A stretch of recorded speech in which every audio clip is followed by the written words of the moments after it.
Howard and Mabel Mangano, the owners of the nursing home, were being charged with 34 counts of negligent homicide in that case. You presume that they drowned. Is that good enough for you? They drowned. They did not die of natural causes. They drowned. 34 people drowned in a nursing home where they should have been evacuated.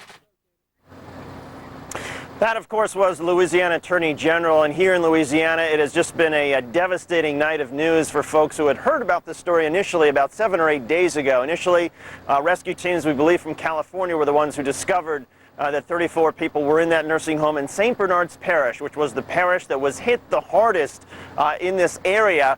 Many of the homes there, of course, destroyed, many businesses, and this was apparently a case now, according to Louisiana's Attorney General, where the owners of this nursing home were informed, look, the storm surge is coming. It's going to put this nursing home underwater. They ignored that warning. Then officials in St. Bernard's Parish actually offered the owners of this nursing home a bus to evacuate the 34 residents, the elderly who could not get out. That offer was turned down.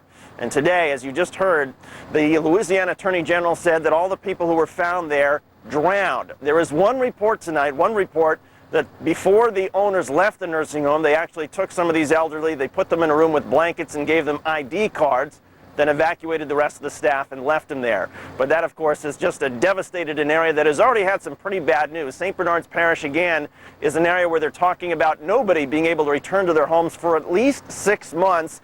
And some areas of that particular parish, officials say, many people will not be able to return at all simply because of the oil refineries that are nearby that split in two, split open, spilling oil all along that particular part of the coast. That's the bad news from St. Bernard Parish. There's also some bad news in Plaquemines Parish. Plaquemines Parish is the parish just a little bit south of St. Bernard's, and according to some of the latest meteorological reports, that particular parish now is still underwater. The Gulf has essentially changed its boundary, and there's some areas that many people believe in that parish are gone. They are now part of the Gulf. Here in New Orleans, the cleanup continues. There's still some problem with utility workers, though. Only 300 of the city's 1,200 water workers have returned to the job. So even as they're trying to repair some of the sewage lines and the water pipes, they do not have the manpower that they were expecting. In addition, the mayor of New Orleans said today that the city is broke, and he has not yet figured out how they're going to be able to pay for the fire and police that are on the job, as well as the utility workers that are still on the job. So this is New Orleans is trying to recover many financial problems as well as all of the other problems that this particular part of the country is facing. Tucker? David, I'm back. You are in New Orleans working off a generator. I'm here in Civilization. I'm the one with the mic problems. I don't know if you've seen this. There is really an amazing story that has just crossed my computer anyway by Jake Tapper over at ABC about William Jefferson. He's the congressman, of course, from New Orleans. And the story says, and apparently it's been confirmed by the congressman himself, that on Friday, September 2nd, Congressman Jefferson went to New Orleans to see his constituents, apparently, and during the time he was there, took a 5-ton military truck and a half a dozen military policemen on a trip to his own house, where he went inside and unloaded for about an hour belongings that he wanted to get out, brought them back to the truck. Apparently there was a helicopter involved in this rescue Congressman Jefferson's stuff mission, and then left, and apparently didn't evacuate anyone else. It's an amazing story, certain to have ramifications probably tomorrow morning as soon as it is heard by more people. Have you seen members of Louisiana's congressional delegation in New Orleans? Are they out and about? No, Tucker, I did not see Congressman Jefferson in particular. I'm trying to remember if he was in fact with President Bush when the president came through here the other day. But the reason, and you've got your finger on it, the reason why this story is going to have such huge ramifications is keep in mind the date. Friday, September the 2nd, this was still at a time when they were still using helicopters to rescue people. This was a time when urban search and rescue teams from California and other places were just starting to arrive here to establish communications. This may have been one of the first days when, in fact, the New Orleans Fire Department actually had communications. They were in the thick of things of trying to rescue people. And so if this story is in fact true, that the congressman was using a helicopter to rescue his own stuff, I mean, that is going to have ramifications not only for him, but it's the sort of thing that's just going to infuriate everybody else in New Orleans who was busy on that particular day working around the clock trying to rescue people using resources that may have just started arriving. If there were National Guard here, they certainly were not downtown. This is a week when they certainly could have used National Guard downtown, and that's going to be another issue. What exactly was going on by using National Guard to help a congressman get his stuff. It's pretty outrageous, and apparently the helicopter was not used to bring his stuff out of his house. The helicopter hovered above for 45 minutes, wanting to see if he needed help. We were in New Orleans that very same day. There were fires burning totally unattended. There were people waiting to be taken out of the city. There are people who are literally dying of dehydration. And apparently the story is true. He's quoted in it. So I can't wait to see what the fallout is. We'll be talking about it tomorrow, no doubt. David Schuster, we'll be talking to you tomorrow, too. Thanks a lot for coming on. Thanks, Tucker. Take care.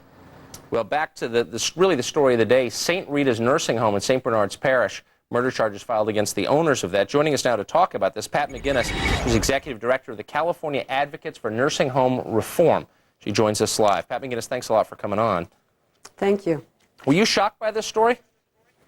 We were all shocked. There was a lot of chatter on the internet this morning, and I think people were shocked and they were also outraged that these very frail, bedridden people had been abandoned.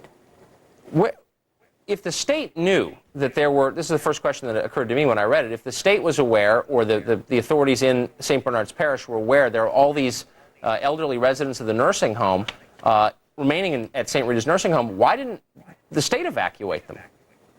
Well, that's a good question. I'm not aware that the state was aware. I did read all of the stories on the internet and in the papers about the fact that they were offered, the providers, the owners, were offered evacuation facilities, and that they declined. And, you know, that's just fine if they want to choose to stay there and to bypass that opportunity, but it's not fine to make that choice for people who are not able to make that choice.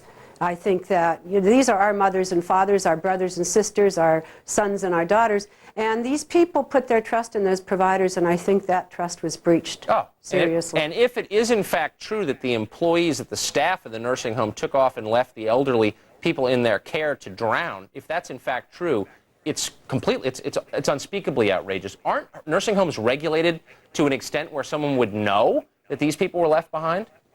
I don't know that they would know, but one of the things I do know is that nursing homes are regulated. Every state in this country has regulations relating to emergency evacuations. I talked to a colleague of mine right before I came on who worked in Louisiana, in New Orleans actually, with Citizens Advocates, which is a wonderful advocacy group in New Orleans, been working on these kinds of issues for years. And apparently 12 years ago, after a very serious hurricane down there, they worked with the state to devise some very more stringent emergency preparedness standards for nursing facilities. So I believe that Louisiana has that as well. You would think when a storm like this is coming, the people who are literally incapable of leaving themselves would be first on the list for evacuation. Apparently they're not. Is there some way for the state to contact the relatives of residents of nursing homes? I mean, presumably a lot of these people had relatives who were younger and possibly capable of evacuating them. Would there be anyone to tell them that their loved ones were stranded? I doubt that very much. In most facilities, I know even out here, there's no way for the state to necessarily contact residents. When one goes into a nursing home and a relative is placed in a nursing home, the nursing home themselves have the ability to contact. They have to have a contact person. They have to have a representative, a name of their legal representative or their family member to contact. But that information is not necessarily transferred to the Department of Health Services or to the state itself. You know a lot about nursing homes, obviously. Reassure our viewers that most nursing homes are not the kind of places where something like this could happen. They're mostly better than this, we hope. Well, I was going to say that I don't think that this is representative of nursing home providers at all. And in fact, many providers have acted heroically during this horrible tragedy. I've seen all kinds of internet sites. Louisiana Nursing Home Association has a site where people can put in the name of their relative to find out where they might have been relocated to. Mississippi Nursing Home Association has a wonderful site where they will list every nursing home and where that person had been evacuated to the new facility. So as a whole, and I've seen all over this country, nursing home providers opening up their facilities to other residents who've been displaced. But I do think that this points out once again that every single day in this country, nursing home residents are abused and neglected, and I think that this is probably just one of the grossest examples of that, and it's just a horrible tragedy. It's absolutely horrifying. Pat McGinnis, joining us live from California. Thanks a lot. Thank you. Well, the news from the Carolina coast tonight is not good. Ophelia is back to hurricane strength, and a hurricane warning is in effect from Georgetown, South Carolina, to North Carolina's Cape Lookout. Let's bring in Michelle Kaczynski, who's in Atlantic Beach, North Carolina right now. Michelle, what's happening? Hey, Tucker, we're really feeling it now. Earlier today, it was like nothing was happening. And tonight, late in the evening, we started getting the winds.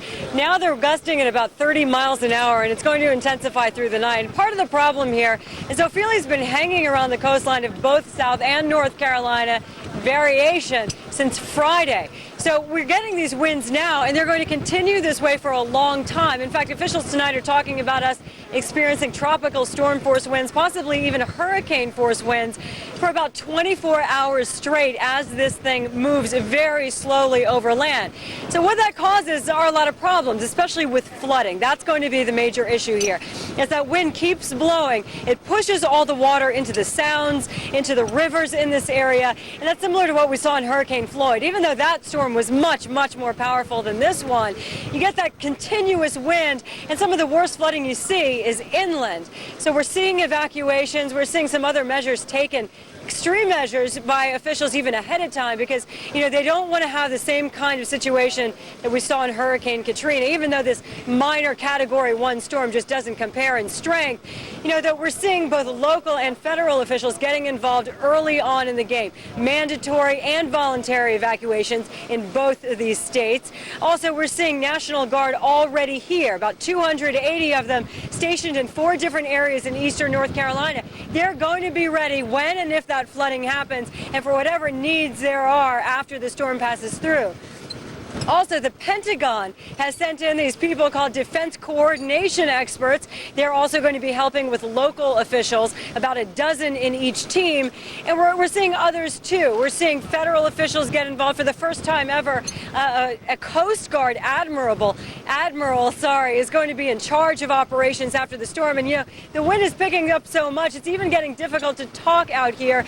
Really gusts and waves, and no rain yet, but we're expecting this to be a very wet storm. So in addition to the flooding caused by the wind, we're going to see a lot of rain just hanging over this area, Tucker. Michelle Kaczynski in North Carolina. We'll be back to you without question. Thanks all for coming on.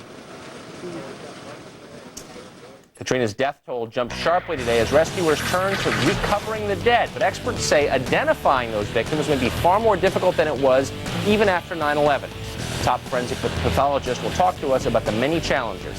Plus, we'll have a report from Washington correspondent Nora O'Donnell on today's spirited confirmation hearing for Supreme Court nominee John Roberts. Democrats came out firing, of course, for the Senate. Some of the exchanges were actually pretty entertaining. It applies to the office, the Only admissions to the office. right? It applies narrowly. Now wait a minute. Let him finish his answer, Senator Biden. Answers are misleading, with all due respect. Well, maybe. No, let me Wait a explain. minute. Wait a minute. They may be misleading, but they're his answers. Okay.